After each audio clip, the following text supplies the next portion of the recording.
Hello दोस्तों, कैसे हो आप सब। आज के इस वीडियो में हम लोग कक्षा 10 एनसीईआरटी अध्याय 2 बहुपद के विषय में अध्ययन करने वाले हैं। और ये बहुत ही इम्पोर्टेंट क्लास 10th के लिए बहुत ही इम्पोर्टेंट चैप्टर है। और आप अगर इस चैप्टर को ध्यान से देखिएगा और वीडियो को ध्यान से वॉच करिएगा। और अगर आप हमारे इस चैनल में पहली बार हैं तो हमारे चैनल को सब्सक्राइब कर लें और साथ में बेल आइकन दबा दें, जिससे कि आप को जो हमारे द्वारा बनाए हुए वीडियो आपको प्राप्त हो सकें, आपको सबसे पहले प्राप्त हों। और अभ्यास अध्याय 2 बहुपद, इसके विषय में आज हम लोग अध्ययन करने वाले हैं।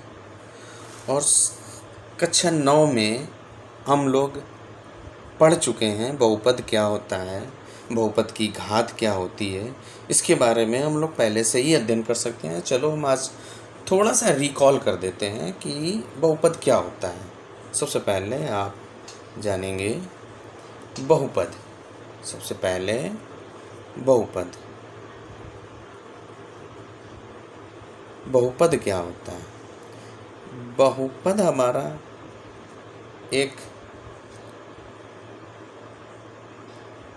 बीजगणितीय और संख्याओं के बीच में जो चार फंडामेंटल ऑपरेशंस हैं, कौन से, प्लस, माइनस, डिवाइड और मल्टीप्लाई, इन ऑपरेशन के बीच में एक वेरिएबल और एक नंबर्स के बीच में जो उनके बीच में इन ऑपरेशन को अप्लाई करने के बाद जो एक पद हमको प्राप्त होता है वो हमारा एक बहुपद कहलाता है। जैसे देखिए उसके बहुपद के एग्जांपल हम आपको देते हैं। 3x + 5 2x² + 5x + 7, x³ + 5x + 7, ये 1, 2 और ये 3 एग्जाम्पल हमने आपके सामने दिए बहुपद हैं। इसके बाद आपने पढ़ा होगा बहुपद की घात। बहुपद की घात पढ़ा था। क्या पढ़ा था? बहुपद की घात। घात क्या होता है कि जो हमारा वेरिएबल होता है, यानी कि जो हमारा चर होता है, उस चर की जो अधिकतम घात होती है वही हमारा उस बहुपद की घात कहलाती है। जैसे पहला है, पहले एग्जांपल में जो x आपका है, देखिए क्या है, 3x + 5। इसमें x की घात कितनी है? 1 है, तो इसकी घात 1 हो जाएगी। दूसरा आप देखिए 2x की घात 2 धन 5x धन 7। इसमें क्या है हमारा x की अधिकतम घात, इसमें देखिए 1 है और इसमें 2 है, तो इसकी घात कितनी हो जाएगी? 2 हो जाएगी। इसकी घात कितनी होगी? 2। तीसरा आपका देखिए x की घात 3 धन 5x और धन 7। ये एक हमारा तीसरा एग्जाम्पल है। इसमें अगर आप देखेंगे घात, तो सबसे ज़्यादा घात किस में है? इस वाले पद में। वो घात कितनी है? 3 है, तो इसकी घात कितनी होगी? 3 होगी। ये हमारे क्या थे? कक्षा 9 का एक थोड़ा सा रिकॉल था। कक्षा 9 में हम लोग पढ़ चुके हैं इनको, और उसी को रिकॉल किया गया कि थोड़ा सा याद आ जाए आपको पिछली कक्षा में हम लोग क्या पढ़ चुके हैं, वो आपको इसमें बताया गया। अब इसके बाद देखिए बहुपद के बाद आपका रैखिक बहुपद क्या होता है। बहुपद में सबसे पहले नंबर पर रैखिक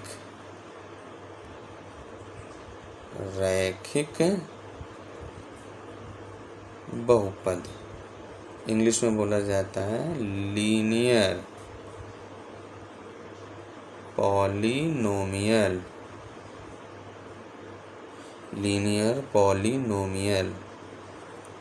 यानी कि रेखीय बहुपद। रेखीय बहुपद हम कैसे पहचानेंगे? अगर किसी भी बहुपद की घात एक है, घात एक है तो हमारा रेखीय बहुपद हो जाएगा। जैसे कि इसके अगर एग्जाम्पल की बात करें तो एग्जाम्पल आपका 3x + 2, 2x + 7, x + 1, 3x + 9, ऐसे बहुत सारे हम लोग उदाहरण दे सकते हैं। ये हमारा क्योंकि इन सभी की घात एक है, अतः ये सभी क्या हैं? रैखिक बहुपद हैं। क्या हैं? रैखिक बहुपद हैं। इसके बाद दूसरा आपका क्या है? द्विघात। द्विघात बहुपद क्या है? दो घात बहुपद। इंग्लिश में इसको बोलते हैं quadratic. Quadratic, DRATIC, quadratic polynomial.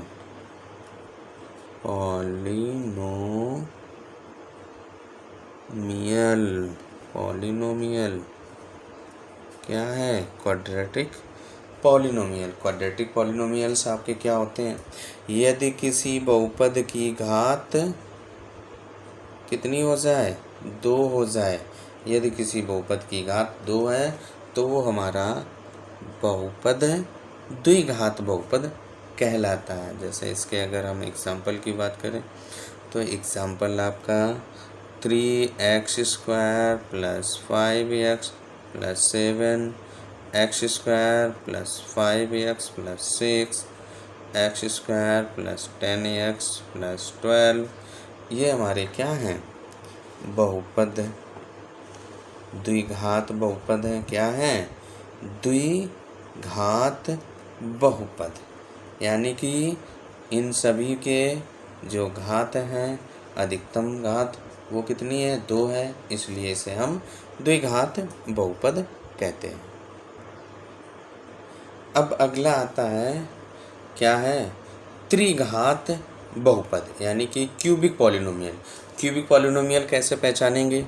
यदि किसी बहुपद की घात कितनी हो जाए? 3 हो जाए, यानी कि जिस बहुपद की घात 3 होगी उसे त्रिघात बहुपद कहते हैं।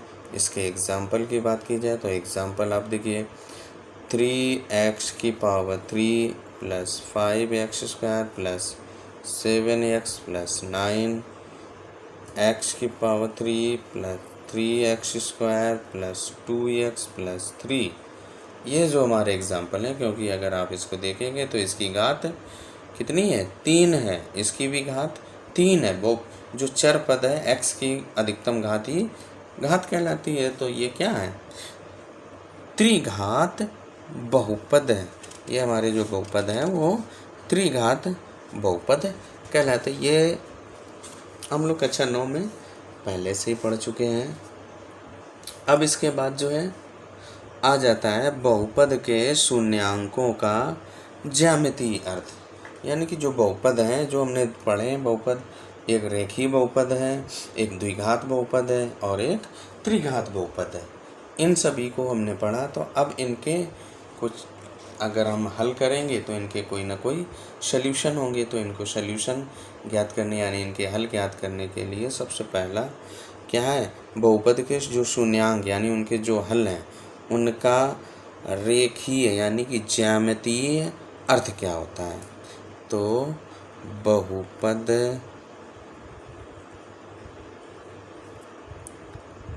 के शून्यांकों का ज्यामितीय अर्थ, ज्यामितीय तौर पर उनका अर्थ क्या होता है? वैसे अगर शून्यांक हम आप बात करें तो शून्यांक किसी भी बहुपद के शून्यांक वो मान होते हैं जो उस बहुपद को संतुष्ट करते हैं, यानी कि उन मानों को अगर आप उस बहुपद में रखेंगे तो उसका मान 0 आएगा, तो वो उस बहुपद के शून्यांक कहलाते हैं। जो भी चर के मान 1, 2, 3 जो भी आता है वो क्या कहलाते हैं? उस बहुपद के शून्यांक हैं। लेकिन हम क्या करेंगे अभी? ज्यामितीय अर्थ के द्वारा, यानी कि ग्राफ के द्वारा हम लोग अभी पहले इनका अध्ययन करेंगे। तो सबसे पहले ग्राफ के माध्यम से समझते हैं, फिर उसके बाद आगे अगला जो नियम है उसको समझते हैं। देखिए सबसे पहला हम रेखीय बहुपद से समझते हैं। रेखीय बहुपद, देखिए रेखीय बहुपद क्या, इसका कोई एग्जाम्पल हम ले लेते हैं। जैसे x+3, क्या लिया मैंने, x+3, x+3 लिया। तो अब हम इसको क्या करें, y = x+3 ले लिया। अब क्या करेंगे, हम इसकी एक सारणी बना लीजिए। क्या करेंगे, सारणी। ग्राफ हम लोग कक्षा 9 में और कक्षा 8 में पढ़ चुके हैं थोड़ा बहुत, तो उसी की देखिए क्या है, y, यहाँ पे आप एक सारणी बना लें, यहाँ पे y और x।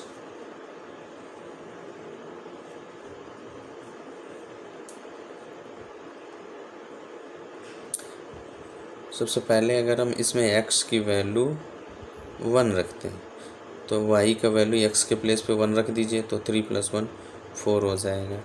x की वैल्यू 2 तो ये 5 हो जाएगा।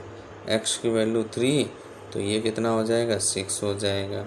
और अगर आप x की वैल्यू -1 लेते हैं तो -1 + 3 यानी 2 हो जाएगा। और ऐसे ही अगर आप इसकी -2 लेंगे तो क्या हो जाएगा, -2 यहाँ पे रख दीजिए, -2 + 3 = 1। ये हमारा एक क्या हुआ, x और y के हमने क्या किया, इस वेरिएबल यानी कि इसका जो हमारा रेखीय बहुपद है इसका एक सारणी बना ली। इस सारणी को हम अब ग्राफ पर रिप्रेजेंट करेंगे।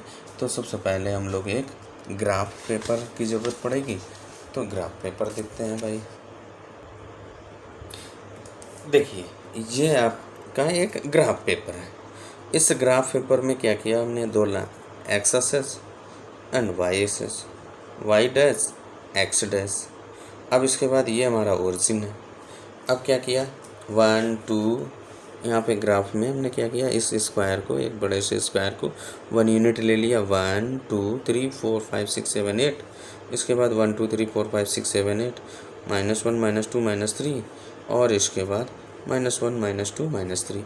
इस तरीके से हमने क्या किया, एक ग्राफ शीट तैयार कर ली। और इस ग्राफ शीट पर जो हमारी सारणी आई थी उस सारणी को हम क्या करेंगे, जो ये हमारी सारणी है y और x 1, 4, x की वैल्यू 1 तो y की वैल्यू 4, x की वैल्यू 2, y की वैल्यू 5, x की वैल्यू 3, y की वैल्यू 6, x की वैल्यू -1, y की वैल्यू 2, x की वैल्यू -2 तो y की वैल्यू 1। इन वैल्यू को हम इस ग्राफ में रिप्रेजेंट करते हैं। तो देखिए x की वैल्यू जब 1 है तो y हमारा 4 है, तो एक ये बिंदु आ गया। ये बिंदु हमारा क्या है, x की वैल्यू 1, y की वैल्यू 4। इसके बाद अगला है x की वैल्यू 2 और y की वैल्यू 5। ये फिर ये हमारा एक दूसरा बिंदु आ गया। तो क्या है, 2, 5। फिर इसके बाद 3, 6 है, तो 3, 6।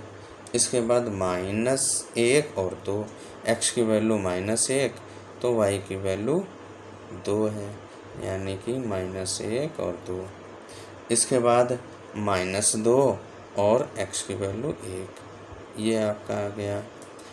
x की वैल्यू -2 है और उसकी वैल्यू +1 है। अब हमने क्या करेंगे, इन बिंदुओं को स्केल की सहायता से क्या करेंगे, जोड़ देंगे। जो हमारे बिंदु आए हैं इन बिंदुओं को मिलाती हुई एक रेखा खींचेगी, क्योंकि ये हमारा एक क्या है, रेखीय समीकरण है। तो हमने क्या किया, इन बिंदुओं की सहायता से इसका ग्राफ बना लिया। अब ग्राफ को अगर हम ध्यान से देखेंगे तो क्या है, ये ग्राफ हमारा x अक्ष पर जो ये रेखा आई है एक सीधी रेखा, क्योंकि हमारा हम पढ़ रहे हैं रेखीय बहुपद, और रेखीय बहुपद होता है उसका जो ग्राफ आता है वो हमेशा एक सीधी रेखा आता है। तो ये देखिए एक सीधी रेखा आया, और ये जो एक्स अक्ष पे कट कर रहा है वो आपका यहाँ पे कट कर रहा है इस जगह पे, यानी कि इस -3 पे कट कर रहा है, यानी कि x का जो शून्यांक होगा, यानी कि x का शून्यांक कितना होगा, किस जगह पे कट कर रहा है, -3। तो आपका क्या हो जाएगा, इसमें जो हमारा रेखीय बहुपद था x = -3, इसका जो शून्यांक होगा वो क्या होगा, -3 होगा। यानी कि हम ये देख पता चला कि ग्राफ की सहायता से जो हम एक ग्राफ ड्रा करते हैं किसी भी रेखा का, किसी भी बहुपद का, तो जो एक सीधी रेखा प्राप्त होती है, देखिए आप इस चित्र में हम लोग देखेंगे ये सीधी रेखा प्राप्त हो रही, तो वो सीधी रेखा एक्स अक्ष पे जहाँ पे कट कर रही है, यानी कि हमारा एक रेखीय बहुपद था, उसका शून्यांक 1 होगा, क्योंकि रेखीय बहुपद है वो एक्स अक्ष को एक जगह पे कट कर रहा है। रेखीय बहुपद का शून्यांक कितना होगा, 1 होगा। इसके बाद द्विघात आते हैं। अब अगला हम लोग जो है देखते हैं द्विघात बहुपद। द्विघात बहुपद का एक ग्राफ बनाते हैं और फिर उससे हम ऑब्जर्व करते हैं कि कैसे हम शून्यांक ज्ञात करेंगे। तो द्विघात बहुपद का कोई एक उदाहरण ले लेते हैं। मान लेते हैं हमने y = x² - 4 y = x² - 4 हमने एक द्विघात बहुपद, क्योंकि इसकी देखिए क्या है, घात कितनी है, अधिकतम घात 2 है, तो इसलिए हमारा ये एक द्विघात बहुपद होगा। अब देखिए क्या करना पड़ेगा, फिर वही इसमें हम क्या करेंगे, एक टेबल बना लेंगे। एक टेबल बना लीजिए भैया। एक टेबल बनाने के बाद x और y के फंक्शन को एक निर्देशांक ज्ञात कर लेंगे। तो हम x ले लेते हैं और y। जब आप x की वैल्यू 1 लेते हैं, यानी x की वैल्यू 1 यहाँ पर रखें, 1 का स्क्वायर 1, 1 - 4 तो -3। x की वैल्यू 2 लीजिए, 2 लेंगे तो 2 × 2 = 4 तो 0 आ जाएगी। इसके बाद 3 लीजिए, x की वैल्यू 3, 3 × 3 = 9 और -4 तो कितना हो जाएगा, 5। इसके बाद x की वैल्यू -1 ले लीजिए, तो -1 1 यानी कि -3 आएगा। 1 2 3 4 इतना ही रखते हैं, फिर आगे हम ग्राफ बनाते हैं जो। तो ये हमारा क्या हुआ, द्विघात बहुपद का एक उदाहरण ले रहा हूँ, y = x² - 4, और उसके क्या किया हमने, बिंदुओं को ज्ञात कर लिया। बिंदुओं को ज्ञात करने के बाद अब हम क्या करेंगे, इनका ग्राफ बनाएंगे। तो ग्राफ बनाने के लिए हमको ग्राफ शीट चाहिए। अब देखिए आपके स्क्रीन पर ये एक ग्राफ शीट आ गई। ये हमारा ओरिजिन है, x अक्ष, y अक्ष, x डैश y एक्सिस है, y एंड y डैश, ये y एंड y डैश। अब क्या करना है, जो हमारी हमने सारणी निकाल लिए थे द्विघात बहुपद के, एक टेबल बनाई थी, उस टेबल को बिंदुओं को लेकर के, और हम यहाँ पर एक क्या करेंगे, जो हमने बिंदु निकाले थे y = x² - 4 x y और x 1, -3 2, 0 3, 5 -1, -3, इन बिंदुओं को इस ग्राफ पर हम रिप्रेजेंट करेंगे। तो रिप्रेजेंट करने के लिए देखिए सबसे पहले x की वैल्यू 1 है और y की वैल्यू कितनी है, -3 है। ये आपका -1 -2 -3 -4 है। तो x की वैल्यू 1 तो y की वैल्यू -3 है। तो x की वैल्यू आप 1 लीजिए, प्लस का 1, y की वैल्यू -3, तो यहाँ पर ये 1, -3। जो दूसरा है आपका 2, x की वैल्यू 2, y की वैल्यू 0, यानी कि 2, 0। इसके बाद तीसरा है 3, 5, x की वैल्यू 3 तो y की वैल्यू 5 आती है। ये आया आपका एक्स की वैल्यू अगर आप 3 लेंगे, वाई की वैल्यू 5 आती है, यानी कि ये 3, 5। इसके बाद जो हमारा चौथा बिंदु है, एक्स की वैल्यू -1 और वाई की वैल्यू -3। एक्स की वैल्यू -1 तो वाई की वैल्यू -3। ये आपका जो है -1 -3।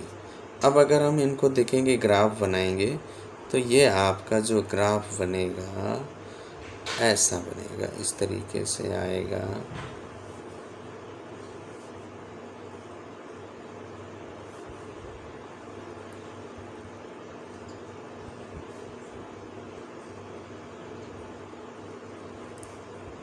इधर भी जाएगा ऐसे।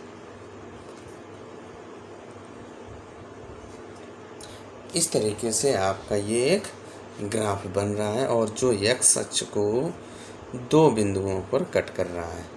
किस जगह पर, कितने बिंदुओं पर कट कर रहा है? 2 बिंदुओं पर कट कर रहा है। कौन कौन से? 2 और -2। यानी कि देखिए, ये हमारा द्विघात समीकरण है, यानी द्विघात बहुपद है। तो द्विघात बहुपद का मतलब वो एक्स अक्ष को 2 बिंदुओं पर कट कर रहा है, अतः इसके शून्यांक कितने होंगे? 2 होंगे। तो वो 2 शून्यांक, यानी कि हम किसी भी फिगर को, किसी भी बहुपद के ग्राफ को देख करके ही हम उसके हल को ज्ञात कर सकते हैं, उसको ज्ञात कर सकते हैं कितने शून्यांक हैं। तो इस द्विघात बहुपद के ग्राफ को हमने देखा, और उसको देखा कि हमने उसके शून्यांक की बात करें तो वो एक्स अक्ष को 2 बिंदु पर काट रहा था, 2 बिंदु पर काटता है, अतः इसके 2 हल होंगे, यानी 2 शून्यांक होंगे। अब आते हैं एक्सरसाइज पे। जो एक्सरसाइज 2 प्रश्नावली 2.1 है, उस 2.1 में केवल एक ही सवाल दिया गया है, और एक सवाल है वो कह रहा है कि किसी बहुपद px के लिए y px का ग्राफ नीचे आकृति 2.10 में दिया है। प्रत्येक स्थिति में px के शून्यांकों की संख्या ज्ञात कीजिए। और इसके ये बहुत सारे ग्राफ, यानी 6 ग्राफ दिए गए हैं। उन ग्राफों को मैंने अलग अलग करके बनाया हुआ है, आपको मैं दिखाता हूँ, और इस प्रश्नावली 2.1 को हल करता हूँ। कक्षा 10 NCERT मैथ्स प्रश्नावली 2.1 को अभी बताया। उसका फर्स्ट पार्ट का जो ग्राफ दिया गया है वो आपका कुछ इस प्रकार दिया गया है। जो फर्स्ट पार्ट है आपके सामने दिख रहा है, ये फर्स्ट पार्ट का जो ग्राफ दिया गया है, तो उसका जो रेखा, एक ये देखिए सीधी रेखा बन रही है, यानी कि एक रैखिक समीकरण है। और ये देखिए एक्स अक्ष पे कितनी जगह पे कट कर रहा है?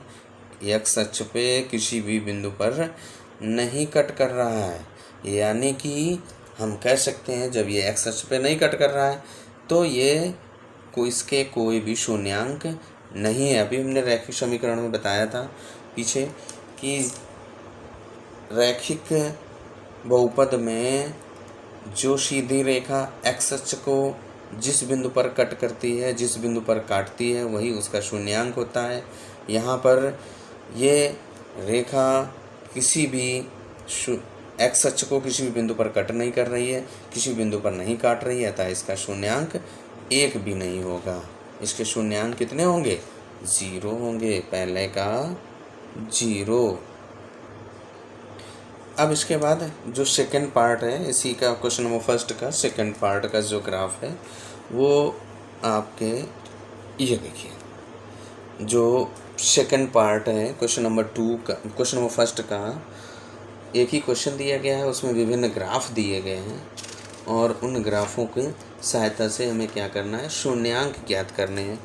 तो जब शून्यांक ज्ञात करने हैं, देखिए आपका ये जो ग्राफ है, देखिए आप अगर इसको ध्यान से देखें तो वो एक्स अक्ष को केवल एक ही बिंदु पर कट कर रहा है, एक ही जगह पे कट कर रहा है, इसलिए इसके शून्यांकों की संख्या कितनी होगी?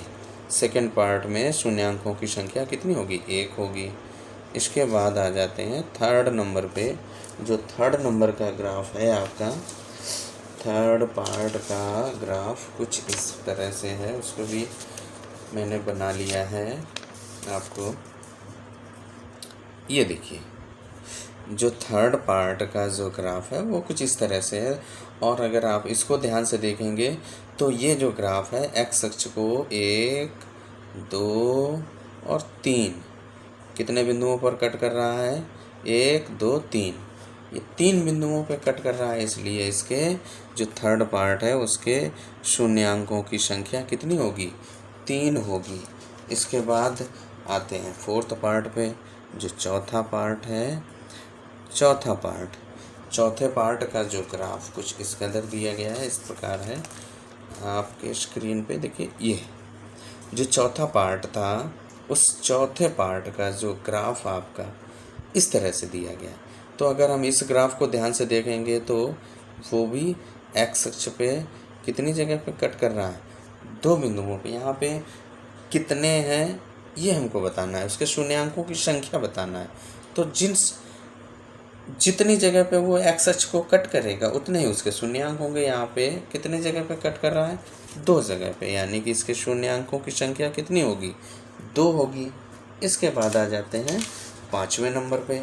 5वें नंबर का जो ग्राफ है उस ग्राफ कुछ इस कदर आपका ग्राफ दिया गया है, और अगर आप इस ग्राफ को ध्यान से देखेंगे तो हम एक्स अक्ष पे देखिए, ये 1, 2, एक ये 3 और एक ये 4 कितने बिंदुओं पे कट कर रहा है? 5वां वाला क्वेश्चन नंबर 5th पार्ट है, उसमें कितने बिंदुओं पे कट कर रहा है? 1, 2, 3, 4, यानी कि इसके जो हल होंगे यानी शून्यांक होंगे 5th नंबर के कितने होंगे? 4 होंगे। और इसका लास्ट पार्ट छठा है। छठे का जो फिगर है वो आपका कुछ इस प्रकार से बना हुआ है। इसको तो अगर आप इसको ध्यान से देखेंगे तो ये आपका देखिए 1, 2 और 3, ये कितनी जगह पे कट कर रहा है? 1, 2, 3, यानी कि छठे पार्ट में जो शून्यांकों की संख्या होगी वो कितनी होगी? 3 होगी। इस प्रकार से हमारी जो प्रश्नावली 2.1 फिनिश होती है। और आज के इस वीडियो में फ़िलहाल इतना ही। हमारे YouTube channel the big tutorial में आप सभी को स्वागत है, और वीडियो को देखने के लिए बहुत बहुत धन्यवाद। और वीडियो को लाइक करें, शेयर करें और कमेंट्स करें। कोई जो भी आप टॉपिक चाहते हैं, जिस टॉपिक पे आप चाहते हैं कि वीडियो में बना के दूँ, तो आप हम कमेंट बॉक्स में अपना कमेंट छोड़ दीजिए। मैं देख करके उसी टॉपिक पे अच्छे से अच्छे आपको वीडियो उपलब्ध कराता रहूँगा।